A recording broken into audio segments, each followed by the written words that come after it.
Alors je suis passé très tôt le matin, au premier passage, premier horaire, et le jury m'a beaucoup parlé de mes expériences personnelles, on a beaucoup parlé d'actualité, de mes centres d'intérêt, on a parlé du Moyen-Orient, puisque c'est un sujet qui m'intéresse beaucoup, sur lequel j'écris un mémoire, on a parlé de l'Europe, qui est donc une des vocations de l'ESCP, donc qui s'appelle l'ESCP Europe, on a beaucoup parlé d'Europe, de problèmes européens, on a parlé d'Espagne, de situation en Espagne, beaucoup de problèmes d'actualité, ils m'ont demandé de réfléchir sur des questions, de leur donner mon avis. On n'a pas beaucoup parlé de mes expériences professionnelles ni de mon stage, j'étais très centré sur mes centres d'intérêt. Alors le jury c'était tous des personnes externes à l'ESCP, sur mon ancien diplômé. Il y avait un administrateur chef à la Poste, un homme qui travaillait en conseil en stratégie et une autre femme qui travaillait en entreprise, qui était donc administrateur en entreprise.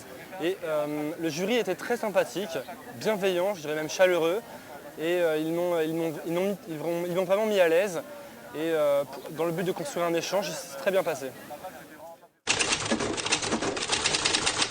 Aucune question ne m'a vraiment déstabilisé, ils m'ont demandé à un moment lesquelles de mes qualités avaient été essentielles au bon déroulement de mon stage, ce à quoi j'ai répondu assez facilement.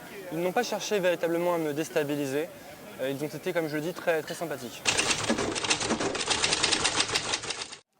Alors tout d'abord, je pense qu'il faut rester honnête, il ne faut pas essayer de s'inventer une vie, comme on dit, et il faut travailler ses points forts, travailler ce qu'on a vécu, ce qu'on connaît.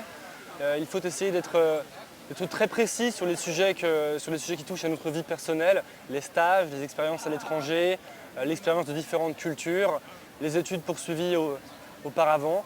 Et je pense qu'il faut rester, le principal étant de rester honnête, d'établir un dialogue.